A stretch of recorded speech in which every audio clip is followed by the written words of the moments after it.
여기서 우리가 주권이라는 개념을 생각해 볼 수가 있는데요. 주권 서버린티라고 얘기하는 것. 바로 이 주권이라는 것도 그렇습니다. 우리 모두는 다 주권을 갖고 있다. 그 주권의 아주 중요한 내용은요. 신체가 자기 몸의 소유권을 내가 갖고 있다라는 것. 그리고 이 소유한 이 어떤 그 소유권, 자기 신체의 필요를 만족하기 위해서 노동한 노동의 권리, 그 노동한 결과물에 대해서 그걸 소유할 수 있는 권리, 소유권이죠. 바로 이 정당한 소유권을 우리가 재산권이라고 그러죠.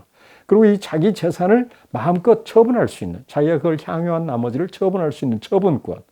그리고 그 처분하지도 않았는데 누군가가 그걸 도둑질해 가거나 강도질해 가면 그걸 처벌할 수 있는 권리. 이런 여러 가지 것들이 중요한 경제적 우리의 권리라고 한다면 정치적으로는 참정권이라는 것이 있죠. 이런 어떤 인간이 갖고 있는 고유한 권리 가운데 아주 중요한 부분, 바로 이 인간들이 이 권리를 다 스스로 하려고 하다 보면 각자가 처벌을 하고 각자가 처분을 하고 이런 일이 벌어진다면 이 세상이 상당히 어려운 상황이 벌어질 수가 있어서 근대 자유민주적 기본질서의 아주 중요한 약속은 뭐냐면 그거를 국가기관에다가 달리 말하면 정부에다가 국가의 하나의 기관이죠. 정부에다가 그 처벌권을 맡김으로써 바로 이게 주권 위임이죠. 맡김으로써 그럼으로써 그 주권을 가지고 공명정대하게 처벌할 걸 처벌하고 공권력을 행사하게 함으로써 사회 질서를 유지해 나가는 바로 이 질서가 자유민주적 질서의 아주 중요한 내용이고 바로 여기에 아주 중요한 부분은 바로 이 주권에 관한 내용이죠. 각 개개인이 갖고 있는 권리 가운데 아주 중요한 부분이 처벌에 관한 권리, 바로 이 공권력의 근거가 되는 주권의 근거가 되는 것인데 이거를 정부라는 기관에 국가의 어떤 기관에 맡김으로써 이제 거기에는 사법기관이 있고 여러 기관들이 거기에 다 이제 있는 것이죠. 거기 맡김으로써 그것이 하나의 공권력의 근거가 돼요. 다른 말로 얘기하면 정치 권력의 근거가 되는 것이죠. 그런 점에서 대한민국 헌법의 가장 중요한 내용이 뭡니까? 바로 이런 모든 주권은 국민에게 있고 모든 권력은 국민으로부터 나온다라는 그 내용이 바로 이 핵심 내용이 바로 여기에 되겠습니다. 그런데 바로 이 주권이라는 내용도 그 안에 아주 중요한 부분이 가정과 전제로 되어 있다는 거예요. 모든 사람이 다 신체에 자기가 소유권을 갖는다라는 것. 어찌 보면 당연하게 우리는 받아들이겠지만 정말 여러분 그렇습니까? 신체가 나의 소유인가요?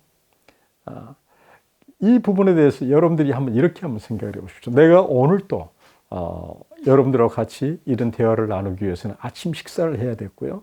또 오단벌이 있어야 되고요. 그리고 그에 따르는 여러 가지 교통수단이라든가 이런 걸 있어야 되고요. 이런 모든 과정을 통해서 나의 생명활동이라는 게 이용이 됩니다. 그런 점에서 나의 이 생명활동 속에는 이미 수많은 일들이 내 안에 갖춰져 있죠. 수많은 음식물이 갖춰져 있고 그 수많은 음식물과 모든 일들을 해나가는 그 당사자들, 우리 농부들이 있고 또 수많은 이런 유통 과정에 유통업 하신 분들이 있고 이 수많은 일들이 내 삶 속에 이미 결합되어 있죠. 그런 점에서 맹자는 1인지신이 백공지 소입이 한 사람의 몸에는 수만 가지 일들이 갖춰져 있다라고 이렇게 말을 할 때는 한 사람의 몸은 단지 나의 소유가 아니라 수많은 사람들의 일이 서로 착종이 되어서 다른 말로 하면 서로 결합이 되어서 내 삶을 이용해 가고 있다는 얘기예요. 그런 측면에서 내 생명, 내 삶이라는 게 나의 주권, 내 것이라고 하는 이 생각은 극히 아주 중요한 부분들이 다 배제되어 버린 아주 엉성한 가정과 전제 위에 서 있다는 걸 금방 알 수 있습니다. 그런 점에서 바로 이 주권이라는 것도 우리가 구체적으로 들어가 보면 조금 전에 우리 말씀 나왔던 바로 이 정체성 이런 것과 상당히 직결되어 있고요. 그런 점에서 내 삶 속에서 끊임없이 수만 가지 일들이 착종되고 결합되어진 내 삶을 이용해 나간 가운데 나라는 그 인생을 통해서 내 삶의 생명의 가치를 어떻게 잘 드러내느냐는 것은 일상에서 내가 하는 일 속에 그 가치를 잘 실현해 나갈 줄 알고 문제를 해결해 나가는 이런 어떤 수없는 반복적 생활 속에서 내 삶의 가치가 드러나는 것이지 어느 날 태어나서 나는 내 주권을 갖고 태어났어. 헌법에 나는 그렇게 명시되어 있어. 나는 그렇게 권리를 갖고 사는 사람이야. 라고 법조문에 그렇게 돼 있다고 그래서 나의 권리라는 것이 나의 주권이라는 것이 법적으로는 보장될런지 모르지만 삶 속에서 작동하는 생명력으로서의 주권은 아닌 것이죠. 그런 점에서 주권이라는 것은 법조문이 이전에 생명적 그 역량, 어떤 그 관여하는 그 일 속에서의 그 가치를 잘 드러낼 줄 알고 자기가 하는 일 속에서 전문 영역이 되면 될수록 그런 어떤 깊이가 더 깊어져 가는 것을 우리 전문가라고 그러죠. 아마추어는 그 일을 잘 못 해내는 것이죠. 그러나 이 땅에 살아가는 모든 사람들이 자기가 하는 그 일 영역 속에서 바로 그런 일들을 탁월하게 해나가는 그런 역량이 갖추어질 때 그 당사자들 사이에 건축기사는 건축 일을 하는 모든 수많은 당사자들한테 그 사람에 대해서 평가, 호명되어진단 말이야. 그 사람은 참 훌륭한 건축기사야. 그 사람은 참 훌륭한 의사야.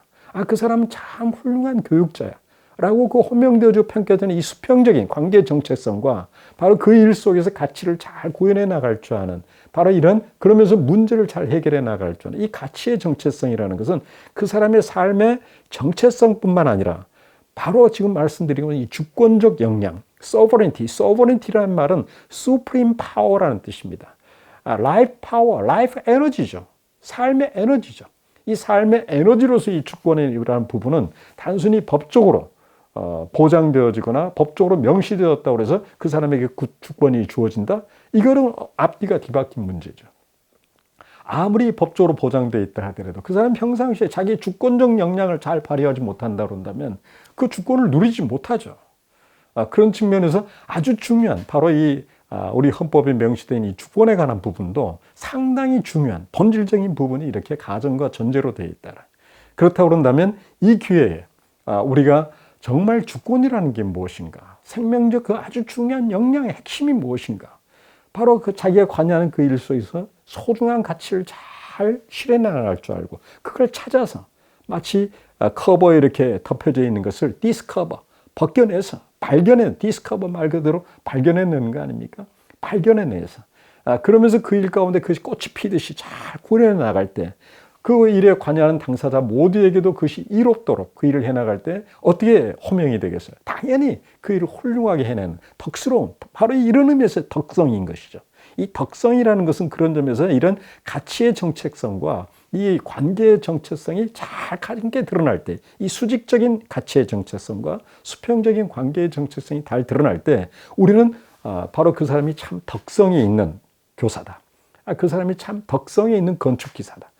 그 사람은 참 우리 한국말로 그대로 얘기한다면 훌륭하다라는 의미죠. 참 훌륭한 사람이다. 훌륭한 대통령이다. 훌륭한 국회의원이다. 훌륭하다라고 우리가 이름을 지어줄 수 있고 그렇게 호명해 줄 때 바로 그 사람의 그 정체성이 뚜렷하게 드러날 뿐만 아니라 내 삶의 아주 중요한 부분이 꽃으로 피어지는 것이죠. 꽃이 피어져. 근데 이 꽃으로 피어지는 것은 나의 삶을 지탱해 주는 것이며 바로 그것을 내 몸과 같이 내 이웃을 지탱해 주는 내 삶 속에서 정말 중요한 삶의 그 향기를 삶의 그 에너지를 이웃 사람을 도와주고 지탱해 주는 바로 이 부분이야말로 이 주권적 역량, 생명력으로서의 주권적 역량이 아주 중요한 포인트인데 이제까지 우리는 그걸 단순히 법 조문에 의존해서 우리는 지내왔고 심지어 각 사람의 권리라는 것도 법 조문에 보장되어 있는 하나의 권리로서 우리는 그렇게 의존해왔지만 삶 속에 구체적으로 이렇게 해명돼야 될 부분이 삭제되어 있는 이 부분을 이 기회에 우리가 구체화시킴으로써 정말 삶의 그 역량과 덕성과 그러면서 끊임없이 이런 가치의 정체성을 이례적으로 완결될 수 있는 게 아니기 때문에 끊임없이 거듭거듭 새롭게 이걸 해나가는 자기 정화장치 이런 자기 정화장치가 잘 내장되어 있는 잘 장착되어 있는 자기 조절 체계 자기 조절 체계의 핵심은 바로 이 선순환하는 생명 활동에 있겠죠.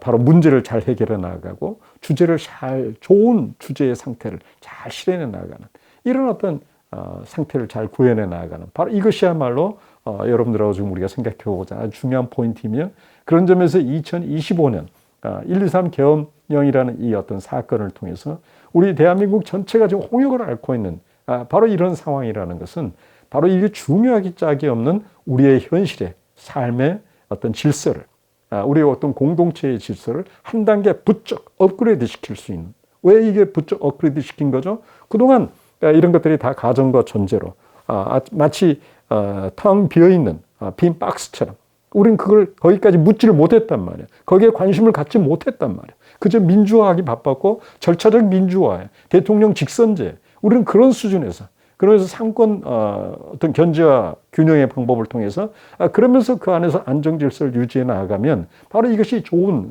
질서 달리 말하면 자유민주적 기본 질서라고 하는 이런 어떤 평화로운 상태라고 우리가 간주해 왔는데 바로 그것이 여지없이 깨진 여지없이 어떻게 보면은 지금 해체되어 가고 있는, 우리는 그런 관심을 갖지 않으면 안 되는 이런 상황에 지금 나와 있고, 어떻게 보면은 바로 이런 상황이야말로 창조적 해체로서, 창조적인 어떤 새롭게 거듭나는 상황으로서 우리가 나아가는 방법은, 바로 여기에 대해서 우리가 질문을 좀 더 구체적으로 던지면서 그 내용이 도대체 무엇인지 우리 스스로 질문을 던져보고, 우리 모두가 다 거기에 대해 진실한 응답을 해 나갈 때, 바로 이 진실한 응답을 해 나갈 때 우리는 공감대라는 것이 가능하고 합의라는 것이 가능하고, 그러면서 우리 대한민국 지금 현재 극단으로 분리되어 있는 이런 상황 속에서 과연 우리가 지켜야 될 것이 무엇이며 고쳐야 될 것이 무엇인지, 지켜야 될 걸 지켜야 될 아는 것이 바로 진정한 보수죠.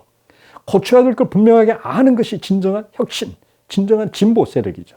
그런 점에서 진정한 보수와 진정한 진보가 하나로, 합심으로 모아질 수 있는 우리는 거룩한 기회를 지나가고 있다, 이렇게 생각되집니다. 핵심 포인트는 바로 이 주권이라는 게 과연 무엇인가?